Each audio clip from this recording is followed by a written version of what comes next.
Sometimes I would say I'm Bengali and people would question it. People would be like, okay, are you sure? Because you have an accent when you speak in English. And then I would say, okay, I'm Italian. But then they would like stare at me and be like, are you sure about that? Because you don't look Italian. And so that's what made me like really Today I have a very special guest, and this is my first time not interviewing people in person.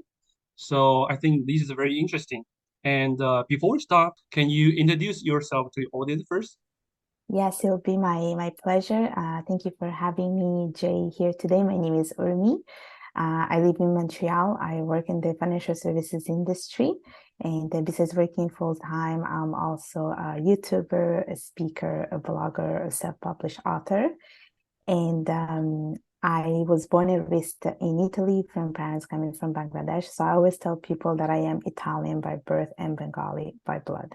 So what is like being a Bengali girl, growing up in Italy? Because in Taiwan, like everyone looks the same, like everyone is Right. Asian. Yeah. But I think your situation is upset, like everyone is Italian. Yeah, that's exactly how I felt. I often felt I was an outsider Yeah, because I feel like I could not resemble to anyone, and I was very self-conscious about it.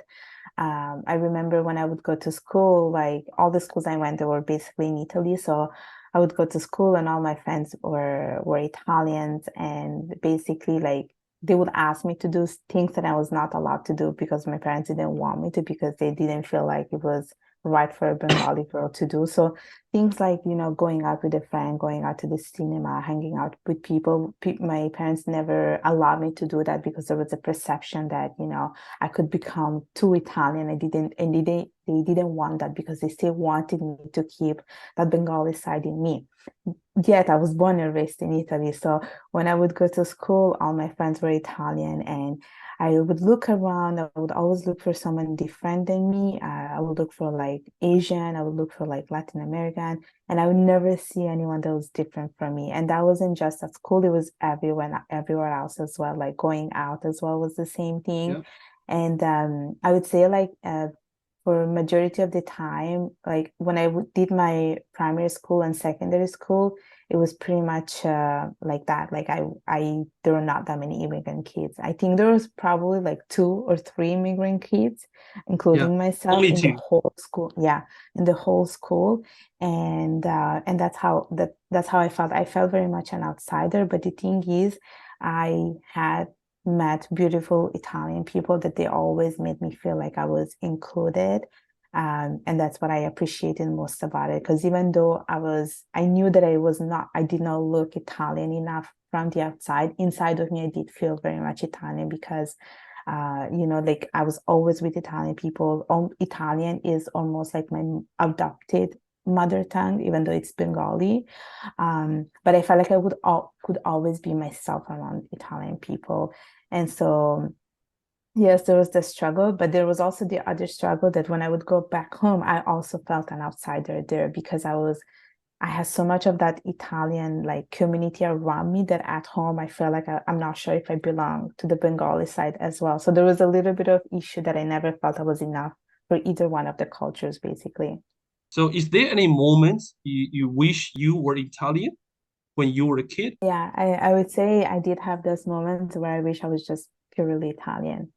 Yeah. And it was more because I could see that the life of my Italian friends was much easier than my own life. And I would say it's because of this whole like what we just discussed is that my parents were a little bit like when they moved to Italy, they are very strict in a sense, and it is a very conservative culture, the whole Bengali culture. So because of that, a lot of the times I was restricted from doing a lot of stuff.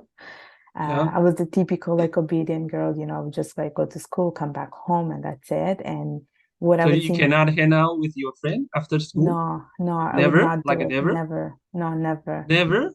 Never. If I was doing it, it was because like it was behind my parents' back. It was probably one time out of like 10, basically. Wow, I would say that is very Asian. Very Asian. Like, hey, come on, you have to go back home, like everything, you have to be safe. Come back home to study. Like very Asian, right? Yeah, yeah, And yeah. especially So if you are a girl. Yes, especially if you're a girl, I feel like it's 10 times harder. And so because of that, sometimes I wish Yeah. I was just prioritized because life would have been so much easier. But now when I reflect back on it, I was like, no, I think I needed that to be the person that I am today. So I almost like don't regret it. I can feel like now you are like no issue about your own identity. I mean now, Yeah, I guess. exactly. Exactly. Yes, but I'm curious about like what about when you were younger? Like how did you overcome your like identity struggle, especially when you were younger? So when I was younger, I would always like, especially when I was in Italy, I would always feel like I was Bengali. Like I never felt Italian, you know, like my identity was that I'm Bengali, but I would always say I was born and raised in here. But I would say the biggest struggle came when I moved to Canada and people started to ask me like, what are you from? And I struggled a lot with coming up with an actual answer because sometimes I would say I'm Bengali and people would question it. People would be like, okay, are you sure? Because you have an accent when you speak in English. And then I would say, okay, I'm Italian. But then they would like stare at me and be like, are you sure about that? Because you don't look Italian. And so that's what made me like really question a little bit about my identity and come up with a clear answer and understand a little bit more myself. And it was more because I moved to Canada and people would question no matter what answer I would give.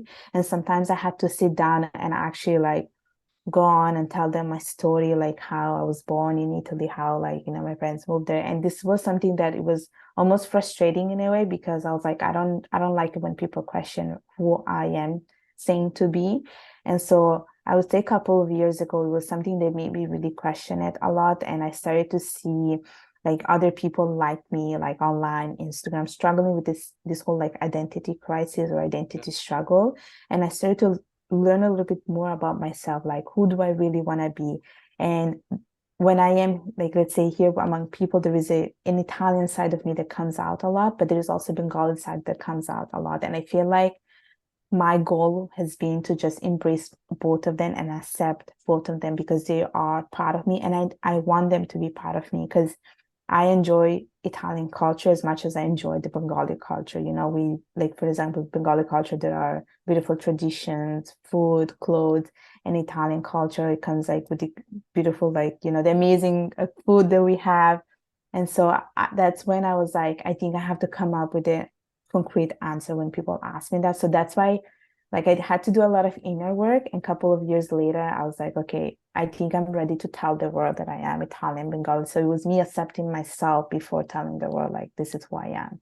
You haven't seen my video with Mia, my friend, like halftime. So I Yeah. was wondering like because I think she took so long to find herself and now she thinks she has like a double experience as a half Yeah. Taiwanese.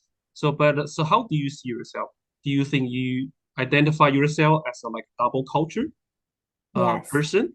Something like that? Yeah. But I would say more like triple cultures because there is the Canadian side that I feel like has helped me a lot to find myself. So I do have to like thank and show gratitude to the fact that Canada has actually helped me to come up with an answer because Mm. sometimes I feel like if I never moved to Canada, I don't think I would have come up with that conclusion. Because I You were met, like stuck in the yeah, society, right? In yeah, Italian society for like forever. probably, probably. So I feel like yes, I do have a double like cultures in me, but I think I have a third one. That's why I also tell people that I am Canadian by law because I think Canada has become my second home after Italy, and I feel like I do have to give back a lot to Canada because it really helped me to come to find myself in a way. I think Canada has helped me to explore a little bit who I am, and it took me a lot. I must say, it took me really a lot of time to find an answer because it was probably like when I was 26, 27 that I came with an answer. So like it took me a lot. I feel like it's a lot of work that you have to do, and it's not supposed to be happen overnight. You mentioned about the idea about home. So I want to talk Yes. about home, this idea. So Because you said like you always feel like an outsider in Italy, Mm-hmm. but Mm-hmm. once you move to Canada, you realize your identity, right? Even though like Italian people, they always see you as an outsider, but you still feel like Italian is your first home, like always Yeah. home. Yes, I actually do, and I think it's because after I moved, I felt very nostalgic about Italy, and especially because like I would speak to my Italian friends, I still talk to them, my all my high school friends, and I feel like I can always be myself around them. And that's why I feel like it's like my first home. That's where I feel like I can do whatever I want when I love the Italian food. I love speaking Italian. I love using gestures. And I feel like it's so engraved in me that it's like that is my first home. And Canada is also my home, but it's my second home because like Italy has a special place in my heart. But But what I would say about Bengal, Bangladesh. Bangladesh? Yeah. Um, So do you think you can fit in the No, society? no, I don't No. think so. No, I'm pretty sure like that's why Bangladesh I don't consider it my home.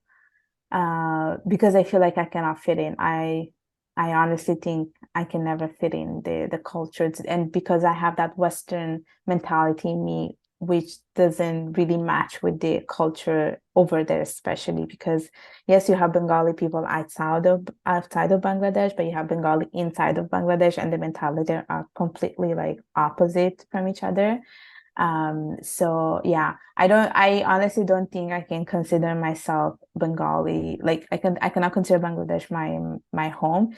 And when I go there, people actually make me feel like I'm an outsider, like Like a literally they more know. more than Yes, in yeah, Italy. yeah. Like I go there and people know it right when I land in the airport that I'm not from there. And that's when they start like asking questions. They make me they always highlight the fact that I live outside of Bangladesh, and it's much heavier how they make me feel that I'm like, okay, you're not from here. But can you speak a local language? Yes, I can. Yes. But even though you can speak a local language, they You know what? Even when you speak the local language, when they see a little bit of an accent, they already know that you're not from there. And like a they, little difference. yeah, Yeah. yeah, exactly. And like, it's, or even like little things such as, um, like eating spicy food because we eat a lot of spicy food and I cannot tolerate it too much. When they Yeah. see that I'm not able to eat it, they already know, okay, she's a foreigner. Is there anything you want to say about your story to to the audience, or anything you want to talk? I just hope that my story inspires other people to make changes in their life. And I just hope that they see my vulnerability more as a strength because it took me a while to talk about this like on a YouTube channel or an interview because I was very, very shy and I never felt comfortable enough. But I feel like showing vulnerability to the world, it just makes people relatable to your story. So I hopefully people can learn from this and that they are not alone in their journey in like finding their identity.